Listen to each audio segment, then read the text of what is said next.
प्रत्यास्थ उत्तर प्रभाव क्या है, प्रत्यास्था की श्रांति या थकान क्या है, या क्रीप क्या है। हालांकि ज़्यादा इंपॉर्टेंट नहीं है पर देख लेते हैं। किसी प्रत्यास्थ वस्तु से विरूपक बल हटाने पर मूल अवस्था में आने में लगा समय प्रत्यास्थ का उत्तर प्रभाव होता है। जैसे मान के चलो कि मैं किसी चीज को खींच दिया, है ना, तो एक वस्तु थी 5 सेंटीमीटर, खींचने पर हो गई 6 सेंटीमीटर।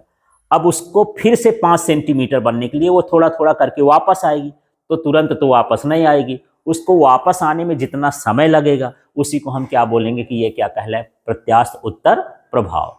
ठीक है, समझ में आ गया। यदि मैं इस तरह से अपनी चमड़ी खींच रहा हूं तो ये खींच तो गई, लेकिन यदि मैं छोड़ूंगा तो इसको फिर बराबर होने में उसी तरह से मान लो इसको 2 सेकंड का समय लगा, तो प्रत्यास्थ उत्तर प्रभाव कितना हो जाएगा, 2 सेकंड, ऐसा। ठीक है, अब यहां पर हमारे पास दूसरा है प्रत्यास्था की श्रांति, या इसी को हम क्या बोलते हैं, थकान। किसी प्रत्यास्थ वस्तु में बार बार प्रतिबल लगाने पर उसके प्रत्यास्थ गुण में कमी आ जाती है, तो इसे हम क्या कहते हैं, हाँ, उसकी थकान कहते हैं। जैसे मान के चलो कि यदि मैं ही इसको उंगली को बार बार ऐसे हाथ को हिलाते रहूं तो शुरू में एक एक सेकंड में ये जल्दी जल्दी वापस आ, जब थक जाएगा तो ऐसे आओ धीरे धीरे चले लगेगा, है ना। तो ये क्या हो गया, थकान हो गई, माने इसके प्रत्यास्था के गुण में क्या आ गई, कमी आ गई। तो इसी को हम क्या बोलते हैं, प्रत्यास्था की श्रांति या थकान। फिर अगला, किसी प्रत्यास्थ वस्तु में लंबे समय तक प्रतिबल लगाने पर उत्पन्न विकृति को हम क्या कहते हैं, क्रीप कहते हैं। जैसे मान के चलो कि एक रबर है, तो रबर मान लो छोटी सी है, अब उसको मैं हम एक नोट के बंडल में लगा दिया, ठीक है, तो पहले उसका जो व्यास था मान लो 1 सेंटीमीटर था, व्यास कितना था, 1 सेंटीमीटर। फिर मैं 4-5 दिन बाद उस रबर को क्या करता हूं, निकालता हूं।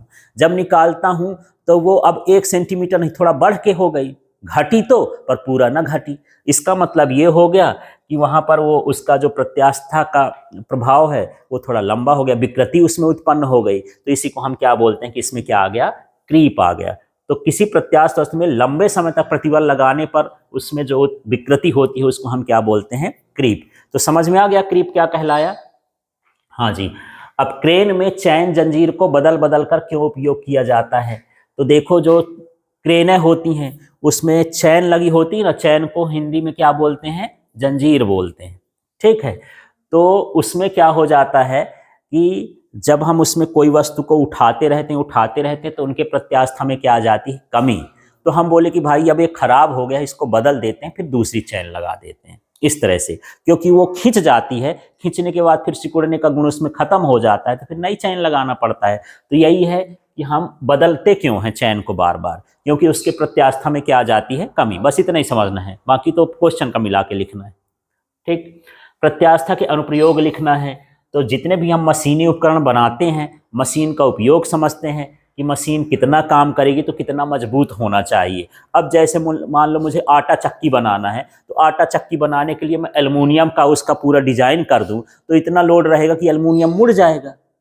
तो मैं ऐसी मजबूत लगाऊंगा ना कि उतनी ताकत को क्या कर सके, सह सके।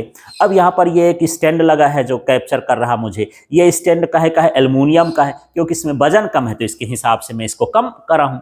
तो हर चीज को ये बनाया जाता है कितना वजन ये सह सकता है, उसके हिसाब से हम मशीनें बनाते हैं। तो जब तक हम प्रत्यास्था नहीं समझेंगे तो नहीं बना सकते हैं। ठीक है, फिर ये क्रेन की रस्सी हम बनाते हैं, तो प्रत्यास्था को समझ के कि कौन अधिक प्रत्यास्थ है उस रस्सी का हम यूज करेंगे, नहीं बीच में टूट जाएगी यार, है ना। पुलों का निर्माण जब हम करते हैं तो उसमें भी देखते हैं कि कितने गैप में हमको सरिया बांधना चाहिए, कितना मटेरियल यूज करना चाहिए, कितना मोटाई करना चाहिए। तो ये सारा चीज जब तक हम प्रत्यास्था नहीं समझेंगे तब तक हम उसको नहीं बना सकते। तो जहाँ पर बड़े बड़े पुल बनते हैं वहाँ पर इंजीनियरिंग लगती है, उस इंजीनियरिंग में इसको भी समझा जाता है कि ये कितना मजबूत है, प्रत्यास्थ है। ठीक है, अब यहाँ आई आकार के गर्डर बनाने में, तो जो हम लोग का गर्डर होता है, गाटर जिसको गांव में बोलते हो, चीप वीप नहीं रखते ऐसे करके, उसको भी हम बनाते हैं। रेल की पटरी होती है उसको भी हम क्या बोलते हैं, गर्डर बोलते हैं। तो देखो उसमें एक इस तरह का लगा रहता है, एक नीचे पट्टी लगी रहती है, बीच में ऐसा रहता है। तो उससे बनाने से, आई आकार देने से उसकी मजबूती क्या हो जाती है, बढ़ जाती है। ठीक है, अगला देख लेते हैं। इसमें एक खोखला साफ्ट ठोस साफ्ट की तुलना में अधिक मजबूत होता है। अभी मैं पाइप की बात कर रहा हूँ, वही है, यदि पाइप हो उतने ही मटेरियल का तो वो ज़्यादा मजबूत होता है ठोस की अपेक्षा। तो हम कैसे जानें, भाई हम प्रत्यास्था का गुण देखते हैं कि जब मैं उसको यूज करता हूं तो थोड़ा ज़्यादा मजबूत नहीं रहता, पाइप जैसे बना लेता हूं तो ज़्यादा मजबूत हो जाता है। ठीक है। कंपन शोषक के रूप में, कंपन शोषक वही है जैसे शॉक ऑब्जर्वर्स बोलते हैं, जब आप गाड़ी मोटरसाइकिल ट्रक बस में चढ़ते हो, है ना, तो जहाँ भी धक्का लगता है तो स्प्रिंगें लगी रहती हैं ना, तो स्प्रिंग उसमें दबती हैं उठती हैं, दबती हैं उठती हैं, तो स्प्रिंग लगाने से हमको उतना चोट नहीं पहुंचता है। तो स्प्रिंग में कौन सा गुण है? प्रत्यास्था का। नहीं दबी की दबी रह जाए, उठबे ना करे, तब तो गड़बड़ हो जाएगा ना। ठीक, आप ट्रैक्टर में बैठो और आप कार में बैठो, क्या फर्क होता है? कार में बड़ा आराम रहता है क्योंकि उसमें शॉक ऑब्जर्वर्स लगे होते हैं, उसमें प्रत्यास्था में स्प्रिंग वगैरह सारा कुछ और ये सारी चीज़ें लगाई जाती हैं, जबकि ट्रैक्टर में तो कुछ नहीं लगा रहता, तो आपका हाँ खीला पुर्जा बॉडी का ढीला हो जाता है यार। अब यहाँ पर बिल्डिंग है, पुल है, ऑटोमोबाइल आदि के निर्माण में, सभी यांत्रिकी डिजाइन में हम इसका उपयोग करते हैं। कुल मिला के जो भी हम इंजीनियरिंग का काम करते हैं उसमें कितना कौन सी चीज़ मजबूत बनेगी उसमें हम इसका उपयोग करते हैं। अब यहाँ पर देख लेते हैं प्रत्यास्थ एवं अप्रत्यास्थ वस्तु में, या कह सकते हैं सुघट्य वस्तु में क्या अंतर है। तो यहाँ पर प्रत्यास्थ और यहाँ पर क्या हो सकता है? अप्रत्यास्थ। उसका नाम सुघट्य भी होता है, उसका नाम प्लास्टिक भी होता है। ठीक है, इसका नाम एक ठोने बेचारे का प्लास्टिक है भर है, इलास्टिक भर है, प्रत्यास्थ भर। तो वो वस्तुएं विरूपक बल हटाने पर पुनः प्रारंभिक अवस्था में वापस आ जाती हैं। तो जो अपनी प्रारंभिक अवस्था में वापस आ जाए वो क्या कहलाई? प्रत्यास्थ। और उसमें जो नहीं आएगी वो क्या कहलाएगी? अप्रत्यास्थ या सुघट्य, या किसी को क्या बोलते हैं? प्लास्टिक। इसके बाद इसमें देखते हैं ये इनमें अस्थायी विरूपण होता है। माने जो भी चीज़ है, जैसे मैं यहाँ पर ही देख रहा था, ये डायरी को मैं यहाँ पर उठाता हूँ, ये मैं ऐसे क्या मुड़ गई, माने इसमें विरूपण हो गया, सीधा हो गई। तो ये कैसा विरूपण था? अस्थायी। यदि मुड़ी की मुड़ी रह जाती तो क्या हो जाता है? ये स्थायी विरूपण हो जाता। ठीक है, तो इसमें स्थायी विरूपण है। उदाहरण दे दिए, जैसे धातुएं हैं, क्वार्ज है, स्टील है, ये सभी क्या कहलाई? प्रत्यास्थ हैं। यहाँ मोम है, मिट्टी है, ये सब क्या कहलाई? अप्रत्यास्थ कहला गई। ठीक है, ठीक है, इसको बढ़ा दो। अब यहाँ पर देखते हैं प्रतिबल किसे कहते हैं, इसका मात्रक, विमि सूत्र एवं प्रकार लिखिए।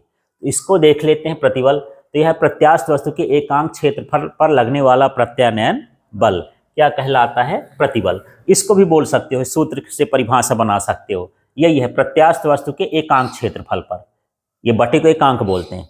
प्रत्यास्थ वस्तु के एकांक क्षेत्रफल पर लगने वाला प्रत्यानयन बल प्रतिबल कहलाता है। तो सूत्र से परिभाषा बनाओ तो सब दिन बनेगा। अब यहाँ पर इसका एसआई मात्रक है तो बल का क्या होता है? न्यूटन, और इसका क्या होता है? Metre square. विमि सूत्र है तो बल का विमि सूत्र और क्षेत्रफल का विमि सूत्र लिख के हल कर दोगे तो ये आ जाएगा। और ये कैसी राशि होती है? अदिश राशि होती है। अब यहाँ पर जो है प्रतिबल के जो प्रकार हैं तो उसको देख लेते हैं। तो इसमें एक होता है अभिलंब प्रतिबल और एक होता है अपरूपण प्रतिबल। अभिलंब मतलब यही है क्षेत्रफल के क्या लगे? लंबवत लगे। जब प्रत्यानयन बल कैसा लगता है? क्षेत्रफल के लंबवत। जैसे मेरे पास पेन है, अब पेन ऐसे है, यदि मैं इसको नीचे खींच रहा हूँ तो बल भी जिस दिशा में विकृति हो रही है उसी दिशा में बल भी लग रहा है, तो कैसा कहलाया? अभिलंब कहला गया।